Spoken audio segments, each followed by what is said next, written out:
bring your dad this way?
Seated, would you please turn your cell phones into silent mode at this time?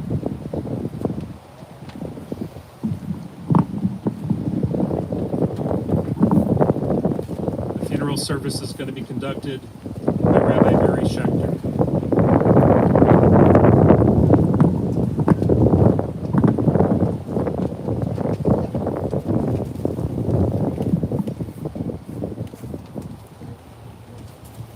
Mole David Adonai mi agobi alecha mi yishkame harikochecha holech tamim ufoel tzedek vidover emet bilavav l'regal leshono Asa l'rei hurra per palanas akrovo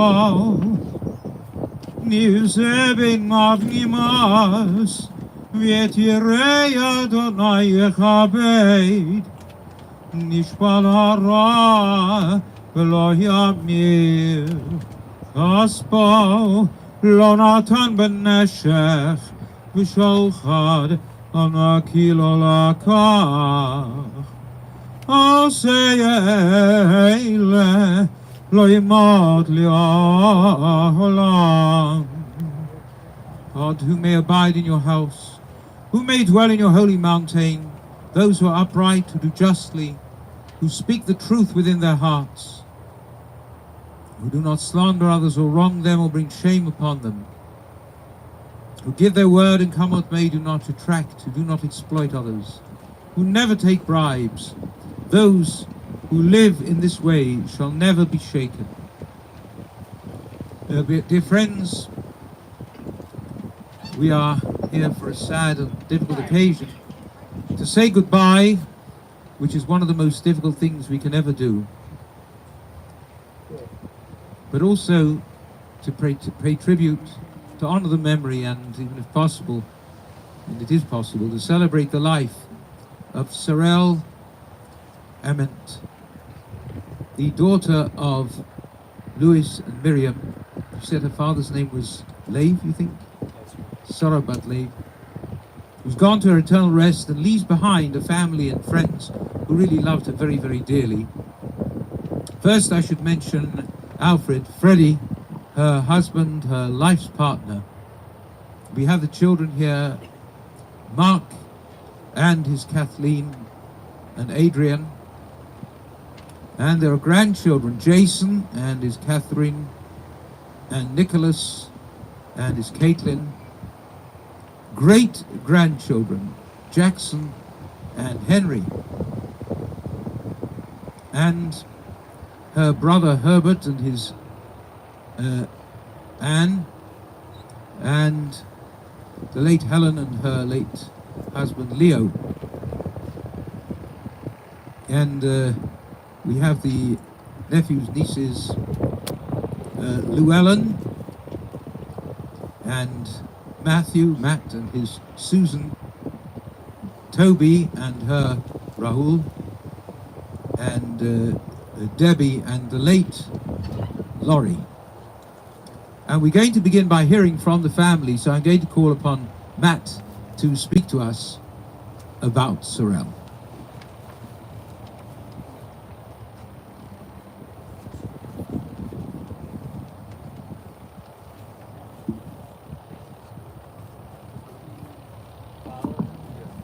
Thank you, Rabbi.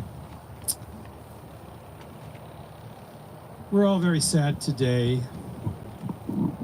We are sad, in shock, and bewildered by the suddenness of Sarel's departure. That is as it should be. This was no slow decline and left us unprepared to let her go. The fact that it seemed so sudden only should serve to underline the tenacity, strength, and fortitude with which she hung on until some straw broke the camel's back. We miss her. We'll miss her more in the days to come. And there is a hole in our lives that she filled for so many of us. But we must not lose sight of the fact that it is a miracle and a testament to our beloved Sarel that she was here with us until now at all. The magnitude of the obstacles which she overcame defies description. And when you add to that the challenges that faced you, Freddie, in your life, the only conclusion one can draw is that the fact that you found each other and made a life together and were so central to each and every one of us here was perfect. I don't need to chronicle the challenges that Sarel overcame to this gathering. She was only 2 years old when scarlet fever took much of her hearing and sight. Her mother, Miriam, who we all knew as Nana, took her every day up onto the roof of their Manhattan apartment building to expose her to the sunlight in the hopes that it would help her get better. For those of you who are a bit younger, and perhaps not history buffs, that was before penicillin was available. Nowadays, a few pills would have averted these deadly consequences. Scarlet fever, which has such a dreaded connotation in our family, is just a quick trip to the pediatrician these days. Her parents, Louis and Miriam, did everything they could to help Sarel. They took her everywhere, including the famous Alexander Graham Bell Institute in Philadelphia, where she got her first hearing aid, which was as large as a loaf of bread and strapped to her leg. And at the same time, the first miracle occurred in the form of Mary Sparks, who taught her to lip read and enabled her to join the community of speaking and hearing people. Sarel would say later that she could never be a racist person because of her early exposure to this African-American woman who was one of the many people who saved her. Mary, she said, gave her life the ability through lip reading to hear. She thrived in public school. Just imagine the brilliant mind it took to do that with her hearing and visual impairments. However, after the untimely death of her father, Louis, who was a giant in the legal and Jewish communities, many contributed to raise money for her to go to a private school where she was, in fact, miserable. Nana, with the best of intentions, wanted to protect her little girl, but really did so by keeping her away from the rest of the world in a tightly wrapped cocoon. As a young woman, she attended college for a couple of years, but she was still under the smothering envelopment of her mother. At that time, our parents, Leo and Helen, who were a decade older, decided that she needed to leave the nest and brought her out to Chicago to live with them, and that's why we're all here instead of in New York. They all lived in a tiny two-bedroom house on Merrill Avenue in Jeffrey Manor. My parents had one bedroom, Llewellyn and I had a second bedroom, and Sarel slept in the tiny dining room on a cot. After a few months, our parents decided to tell her it was time to look for a job. She did, and began to work as a bookkeeper for a children's underwear company, and moved in with a single older woman named Essie, who she lived with as her sort of own independent living space. Meanwhile, back in New York, and Freddie will have to correct me on these details, but she had met someone at the Merry-Go-Round Club for the Hearing Impaired. He was a young immigrant and Holocaust survivor named Alfred Ament, who had also lost his hearing due to an untreated infection while hiding from the Nazis. In Chicago, when she had some close marriage calls with other suitors, Freddie, having heard through the grapevine of their common friends, wrote her and said, "I hope you know what you're doing."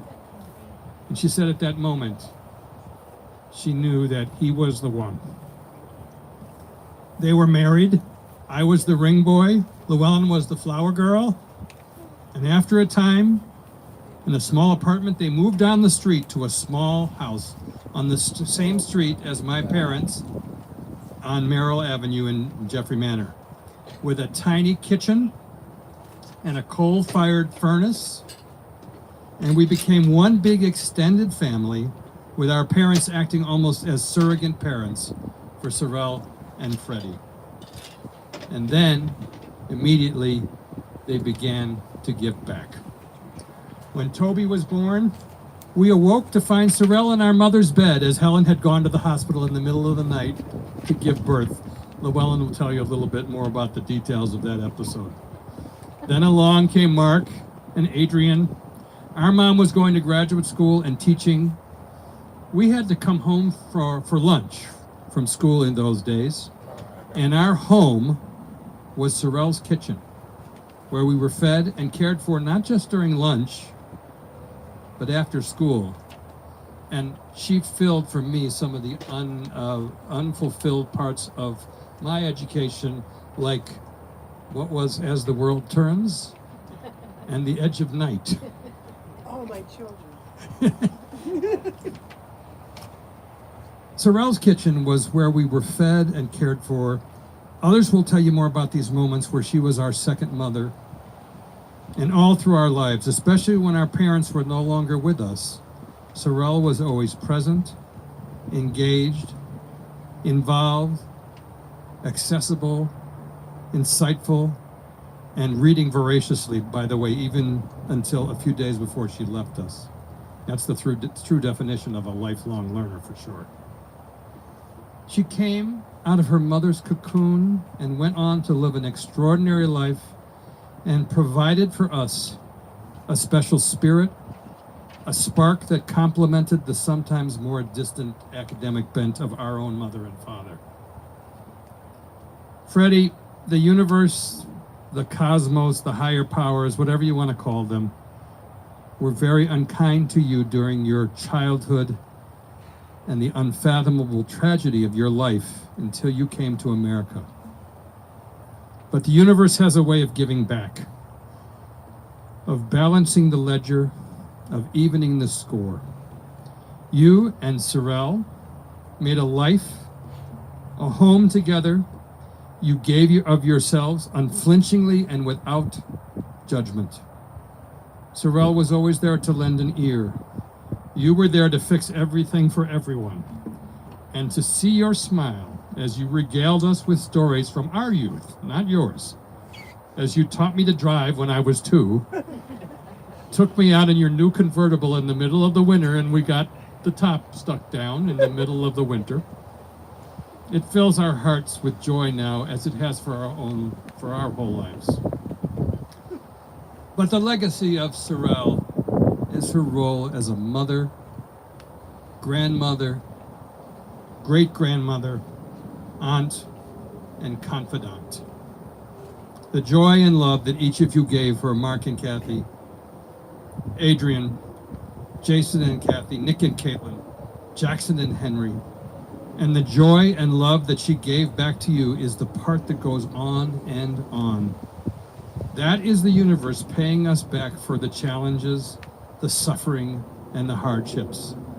That is the part that will live forever. Sarel, you were a constant surprise, a brilliant woman, beloved to all of us, and a blessing in each of our lives. You will be with us forever as a shining memory, a warm feeling in our hearts, and a living miracle who might not have made it past the age of 2. We are thankful that you did.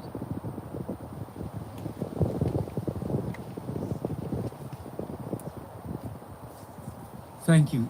Oops, is this still on? Yes. Thank you, Matt, for those wonderful words. And now, I think we're going to hear from Toby.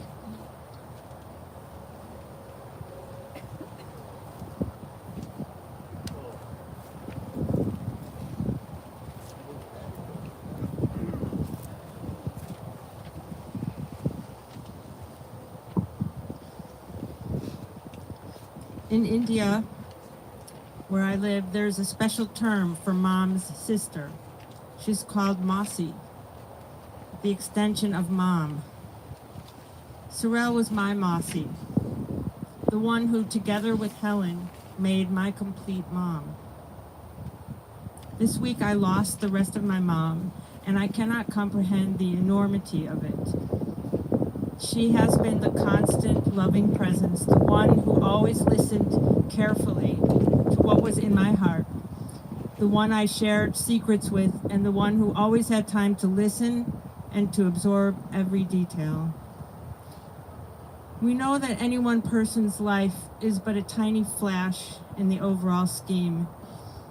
Yet the memories of Sarel and life with her in it stretch behind me like an eternity.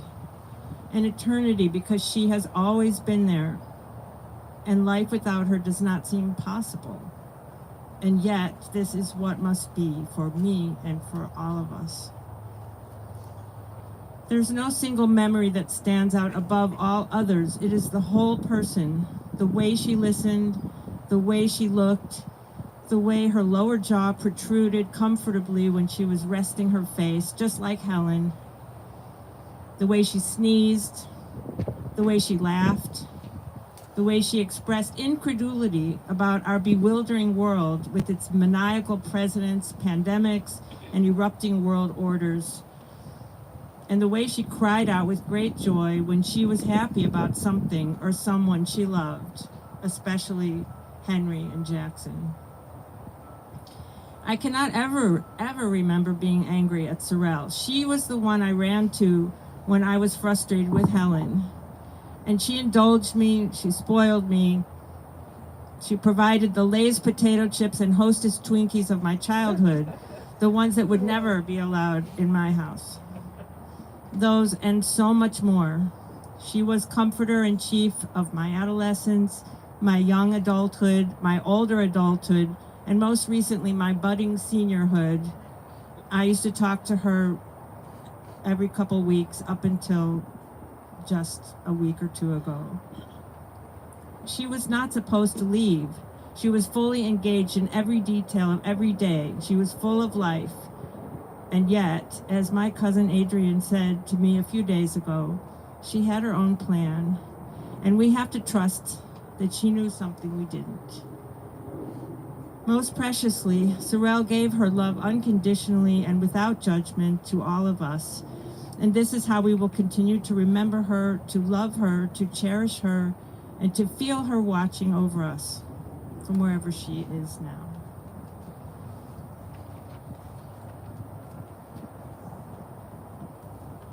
Thank you. Thank you, Toby. And now we're going to hear from Llewellyn.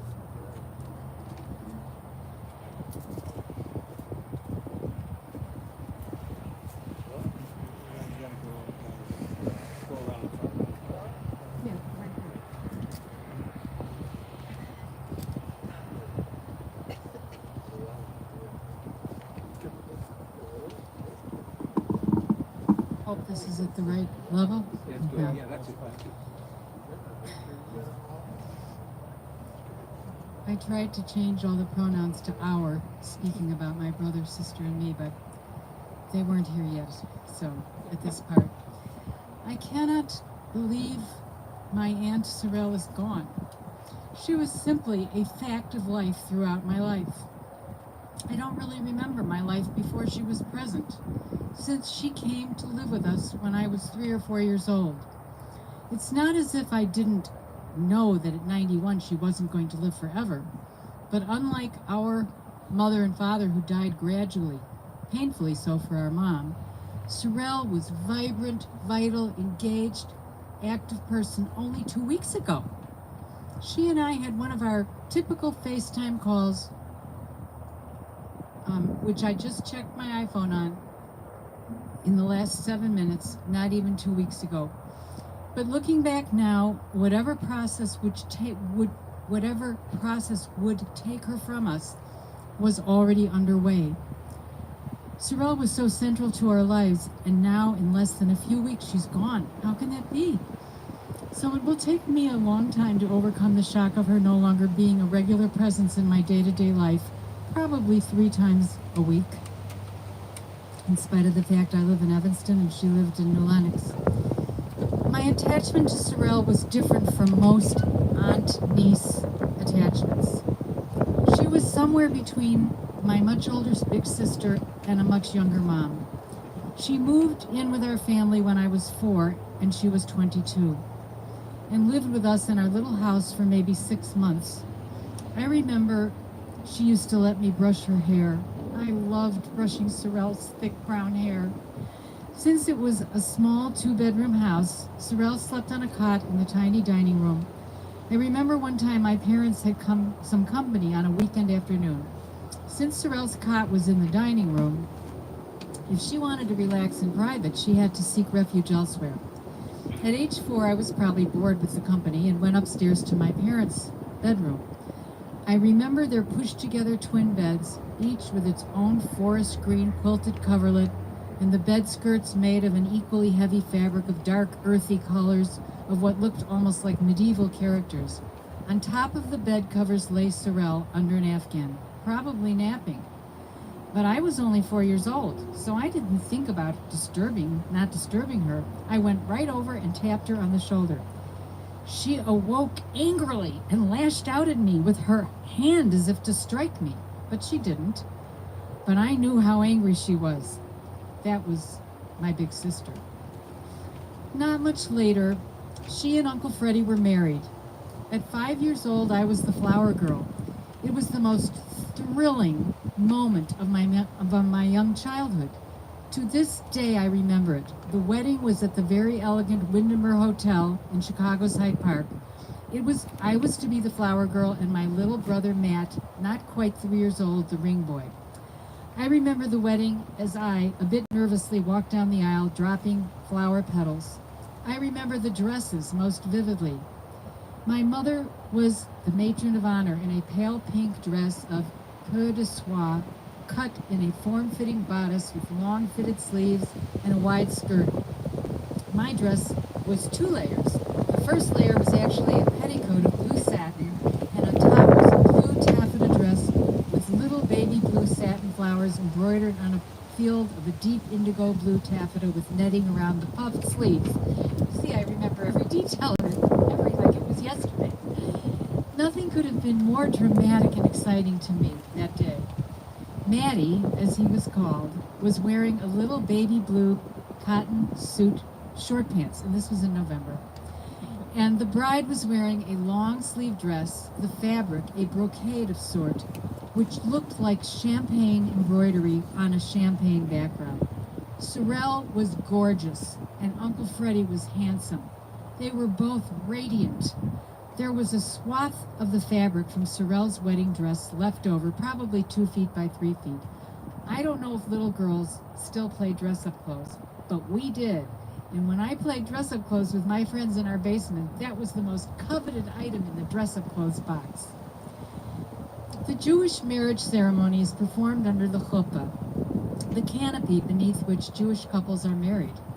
At the moment when the bride and groom drink from the cup of wine, they become husband and wife.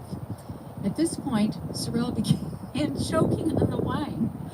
After some coughing, she was able to collect herself, but this story went down in the annals of family history. I remember when I was still very little, when Uncle Freddie would come over, he'd sit in the great big easy chair, hold me on his knee, and play hoppity, hoppity, hoppity. His knee was the horse, and I was riding it. He used to take Matt when he was 2 years old, sit him in his lap in the driver's seat of the old blue Chevy convertible, and, quote, teach Matt, unquote, to drive. He was one cool guy. Fast forward a few years, and our mom was going to have a baby. By that time, age 6, I couldn't stand my little 3-year-old little brother. My fondest dream at that point was that this third baby would be a girl, instant relief from another snarky little brother. Our Aunt Sarel was also expecting a baby a few months later. One spring day, Matt and I, who shared a bedroom, woke up. I no longer remember the issue, but for some reason he was really upset. I was really upset with him, and I couldn't stand what he was doing on the other side of the room, in his own bed. So I went into my parents' room to tattle on him. Apparently, I had learned the importance of not waking up a sleeping adult, especially my pregnant mother.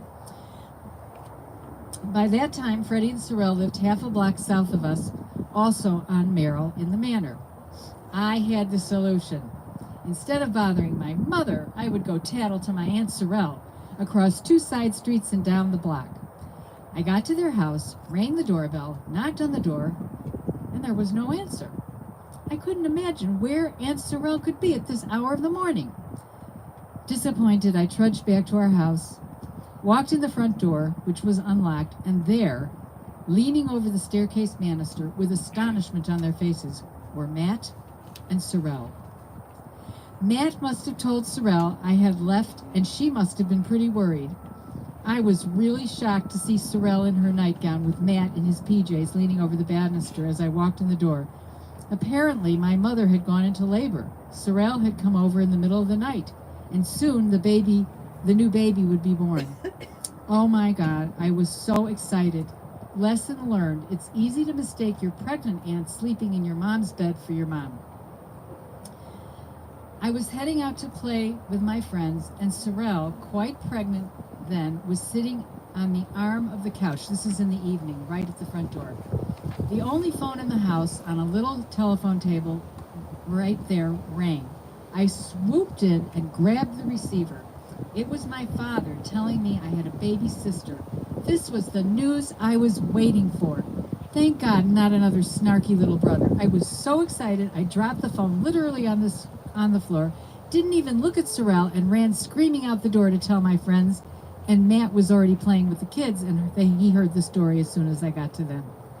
I was so thrilled I had a baby sister, but I was soon to discover that baby brothers and baby sisters aren't that much different when it comes to absorbing their parents' attention. Freddie and Sarel and their family and our family lived half a block from each other, and then a little more than half a mile apart until I was 17 years old, in the Manor. The two families were together constantly. Sarel babysat us 2 or 3 times a week as my mother finished her master's degree and began teaching school. And you've already heard from Matt and Toby how she indulged us. When I was 14, Matt 11, and Toby 7, our family took a road trip out west, primarily to visit my father's parents who lived in L.A. Our grandmother, Nana, mother to our mom and of Sarel, accompanied us on the way to L.A. Yes, in a 2-door Ford Starliner, Nana and the 5 of us. You all remember Nana. I mean, our family does. We were gone for 6.5 weeks, and as we entered the Manor, our neighborhood where we all lived, it was mid-afternoon, and I asked our parents if we could stop at Sarel's to say hello, and they said sure. When we pulled up in front of their house, I was sitting in the back seat and couldn't easily get out, so my mom rang the bell. Sarel came out. I got out of the car and went over to hug her. As I fell into her arms in a hug, I began to weep for joy. I was just a 14-year-old kid. Nothing like that had ever happened to me in my life. When I was happy, I'd laugh and I'd shout out. So that was the first time I ever wept for joy. I was so happy to see her, but I was also a little embarrassed. After that, I didn't really think much about it. But in my adult years, actually in the last 10 years, Sarel told me how she had never forgotten that incident and how much it had meant to her. Sarel had been given the gift of lip reading because her parents could hire a lip reading teacher. Most of her life, she could essentially hear. I remember we could not get away with telling secrets when she watched us because she could read our lips. And there were no masks. During these years, as we were growing up in the old neighborhood, and even after the Aments moved to Homewood and then to New Lenox, Sarel heard well on landline phone calls with an amplifier on the receiver and later closed captions so she could hear what the other speaker was saying. These last more than 5 years, the closed captions she and Uncle Freddie had relied on for so many years were barely enough, as Sarel's hearing dwindled. But even in these recent years, as her hearing declined, Sarel and I had total communication through FaceTime. She could, quote, hear me, unquote, perfectly because she could read my lips. FaceTime, accessible to her as my close friend Terry would give Sarel her hand-me-down iPhones, facilitated total communication between me and Sarel. We spoke on the phone until right before she became ill, 2 to 3 times a week. Unfortunately, I left to visit Leo, my new grandson, before I had driven the hour and 15 minutes to see Sarel after returning from several months in Colorado. I had not seen Sarel since June. I was baking chocolate chip cookies, her dearest wish, to take down to her. She had been rationing them, the ones I had sent her for her birthday. I said, don't ration. You're getting more soon. But by taking the time to bake those cookies, I did not have time to drive out to visit her because John and Lene, John, my oldest son, and Lene, his wife, suddenly needed me immediately. My new grandson, Leo, had arrived. But oh, how I wish Sarel and I had decided to forego those cookies, so I could have seen her just one more time before leaving to see my grandson. One good thing is that my other son, my third son, David, and his wife Paula, probably because they live in Chicago, were also very close to both Sarel and Uncle Freddie. And they drove to the far south side while she was still on life support to see Sarel in the ICU. David asked me if I wanted to at least say goodbye to her through her cell phone, their cell phone. I asked him to find out which ear she still had hearing in. I was upset and I couldn't remember. David found out which ear and held the phone to it. I spoke to Sarel through the cell phone and said everything I wanted to say to her, but it wasn't the same as being there, and it surely wasn't the same as being with her before she became so ill. Just weeks earlier, she had all her cognitive abilities intact. I sure wish I had driven down to see her instead of making the chocolate chip cookies.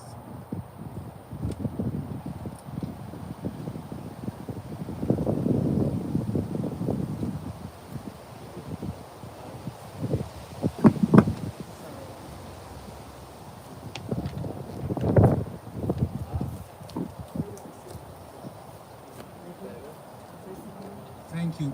Is this on? Yeah, can you hear me? Yes, thank you. Thank you, Llewellyn and Toby and Matt, for those wonderful words. There's really very little to add, especially coming from someone who essentially is, well, in many respects a stranger, although we have found out that I have connections which we had no inkling of when the funeral director called me and asked me if I would officiate. Because I asked, when you told me that you lived on the south side, and I said, where? And you said, Jeffrey Manor. And I said, don't say another word. I'm going to tell you something that you'll find difficult to believe, but it's true. In 1971, the south side was already changing, and you had a congregation in Jeffrey Manor called Congregation Kehilloth Israel, or CKI. CKI. Some of you will remember it. Was it 99th? Where was it? 99th and what? Was it Luella? I'm not sure. It was near Our Lady Gate of Heaven, across the way. Between Crandon and Llewellyn. Between Crandon and Luella, yes. So, now, those services, those last high holiday services in 1971 at CKI, and 99th between Crandon and Luella, I officiated at those services. I was 3 at the time. No. It was a long time ago. Despite my accent, I've been here a long time. So that's one connection. That's one connection. Then I learned that Fred, you were born in Vienna. Of course, you had a terrible time there, understandably. Well, my parents lived in Vienna. They were a lot older than you. They've long since gone. But they lived in the second district. You told me you lived in Landstrasse. You lived in the 3rd district. So there was another connection. So I'm not a complete stranger. I just want to say what all of you have said, which is that when we hear of someone who is thrown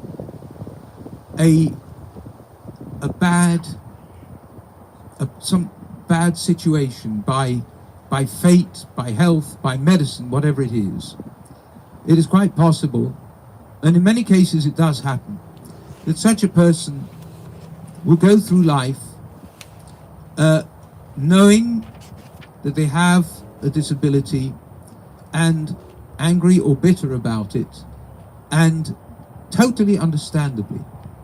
And one wouldn't dare criticize a person for doing such. But yet, this is not a symmetrical thing, because when we hear of someone who does suffer from disabilities from the earliest years, and yet somehow, both emotionally and physically, surmounts them, rises above them, then we are obliged to be in awe and to praise them. Sometimes you can praise someone for something and you cannot criticize the lack of it in someone else. And this is one of those cases. So when you told me about her, and I heard it from several of you, I heard it when we spoke, Matt, and when I heard your speech, and all you others have spoken about this, when I heard about her, the difficulty in seeing and hearing and speaking, and yet I'm reading these remarks that you made about this extraordinary woman who did not project bitterness but love, and who was brilliant, had a remarkable mind and a remarkable heart, even if she did get angry at being woken up. And who could blame her? I think that's we must be in awe. It says something of the potential of the human spirit. In the world that we live in, it is very, very important for us to hear of good people, of decent people, of people who rise up despite what fate has thrown them.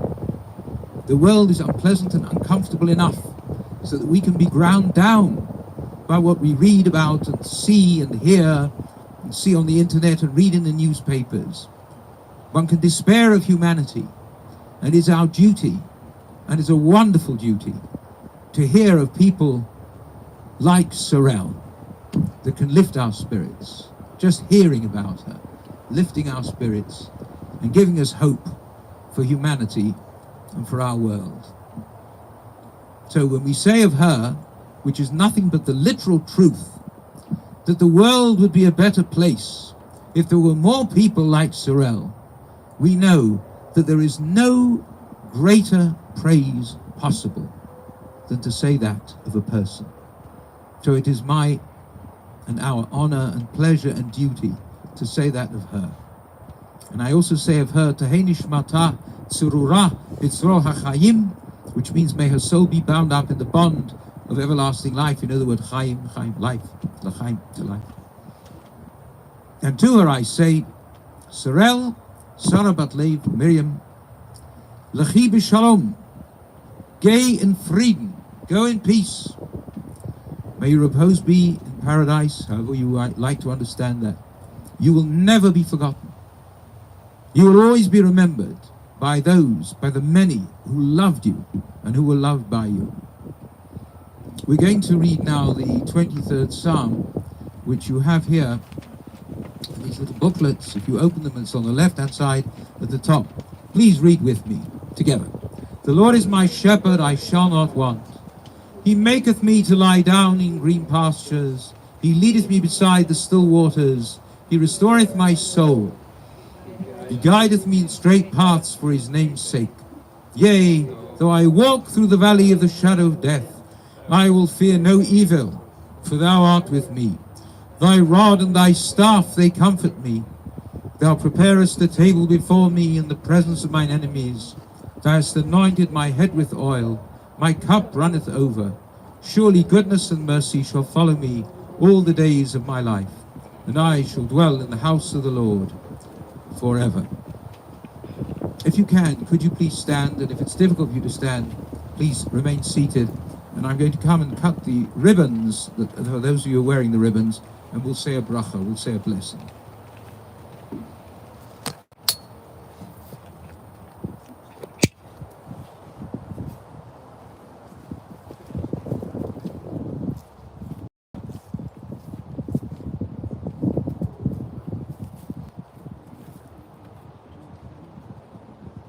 Okay, so I'm going to say this bracha.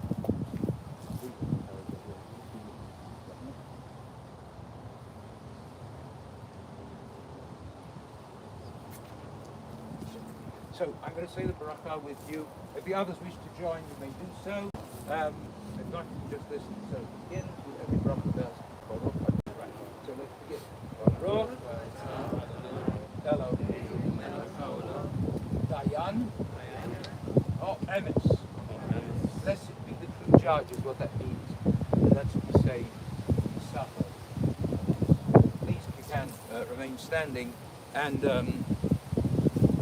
Matt, can you join me here, please? Matt is going to sing the El Malei Rachamim. I will say it in English first, and then Matt will sing it to us in Hebrew. Passionate God, the eternal spirit of the universe, grant perfect rest in your sheltering presence unto the soul of Sarel Rose Ament, the daughter of Sarah and Louis, who has ended eternity and in whose memory we offer charity. May her repose be in paradise. O God of mercy, let her find refuge in your eternal presence, and let her soul be bound up in the bond of everlasting life. God is her inheritance. May she rest in peace, and let us say, Amen. Sarel actually requested that I sing this prayer, and ironically, although she was so hearing impaired, music was a giant part of all of our lives. I sat with Adrian and Mark at the piano. Mark and I named that tune to raucous results all through our lives. And it is ironic that Sarel appreciated the music so much and asked me to do this, and I appreciate your indulgence, Rabbi. This is the same prayer that the Rabbi said. And the one thing that I always remember about this prayer is when we talk about paradise or whatever place, in the actual words of the prayer, it's in, may you rest in comfort in the Garden of Eden. And that's a wonderful image.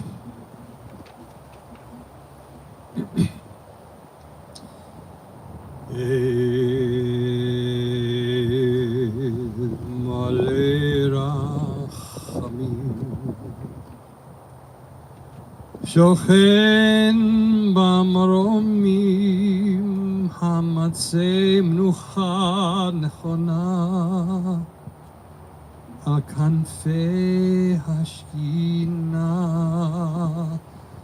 במעלות קדושים וטהורים כזוכר הרקיע מזריחים את נשמת שרה בת לב ומרים שהלכה לעולמה עבור שנדבו צדקה בעד הזכרת נשמתה.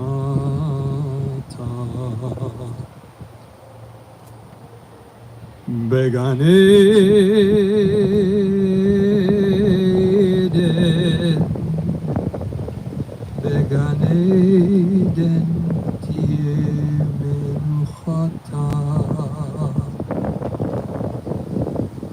לכן בעל הרחמים יסתיריה בסתר כנפיו לעולמים.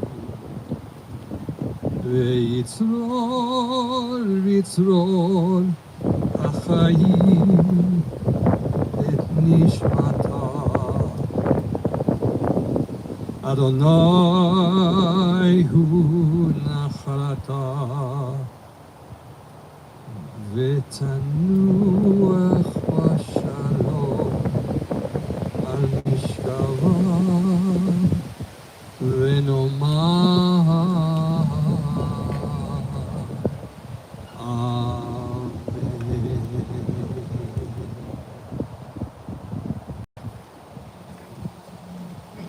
We are going to recite the Kaddish now, and the last verse of the Kaddish is Oseh Shalom.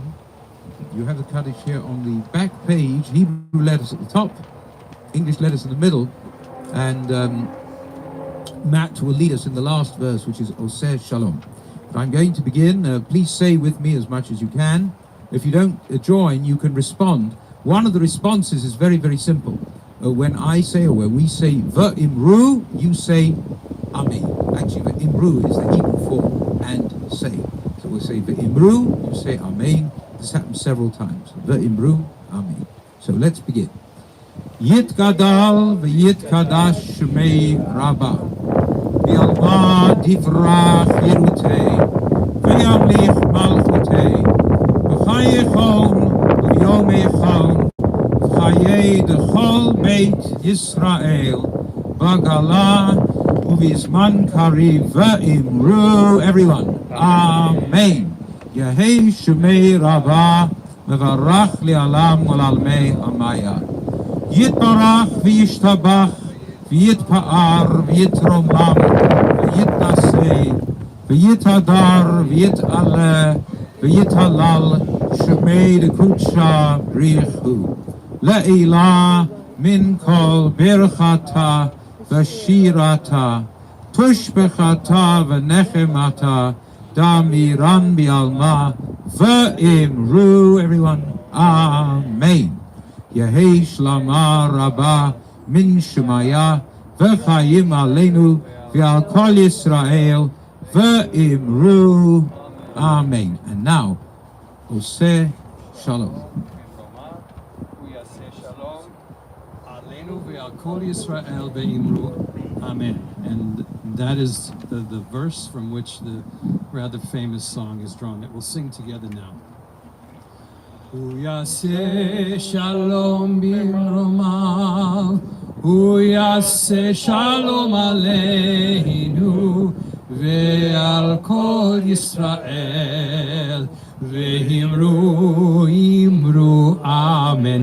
הוא יעשה שלום במרומיו, הוא יעשה שלום עלינו ועל כל ישראל ואמרו אמרו אמן. יעשה שלום, יעשה שלום, שלום עלינו ועל כל ישראל.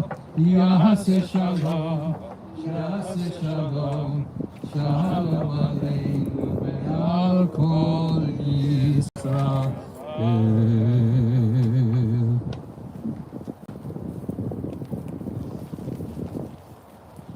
As you can see,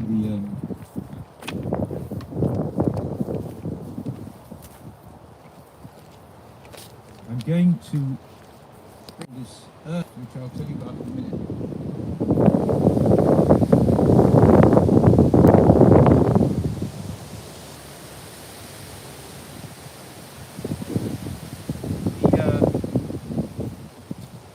Jewish people traditionally want to be buried in Israel, which obviously is not always possible. So we bring earth here from Israel. This earth comes from the Har HaZeitim, the Mount of Olives. It's in Jerusalem. There's an ancient sacred cemetery there. And so we bring that earth here and we sprinkle it here. So in a sense, Sarel is being buried in Israeli earth. It'll take a minute or two to lower this. If you wish to sit down while they're doing it, that's perfectly okay. You can stand or sit as you wish, but there's no Jewish legal need to stand at this point. Whatever you want.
Gentlemen, you are being recorded.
Shovel, and then when you're done, place the shovel back in the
right here, and you're not supposed to pass the scoop. Just place it. You place it back in and you put first. Not now, not now.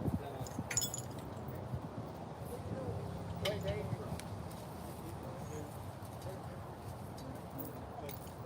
Still right behind you. Oh, good. Thank you. The reason is because you're supposed to pick it up of your own accord.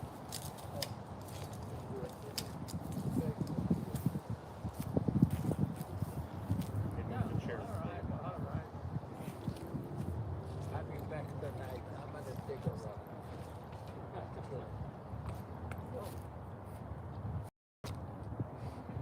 You know, the sun is so blinding and walk right next to it. I thought the cup was over there. What they gonna do?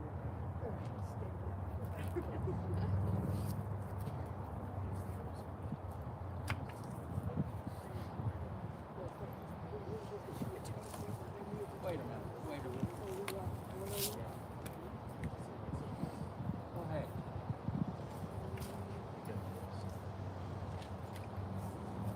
Wait a minute.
She would like it.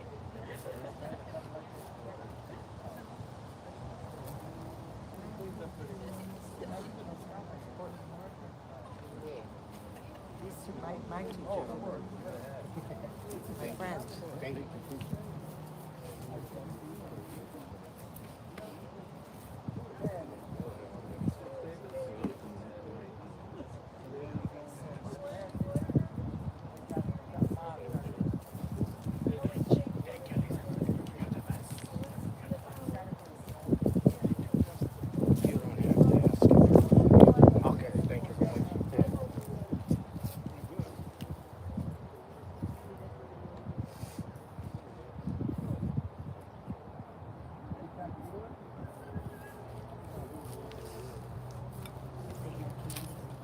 Yeah, right now.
Grandson.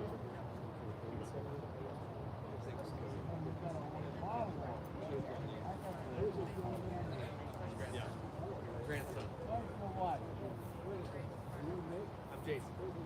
Yeah, this is Nick right here. I'm gonna wait.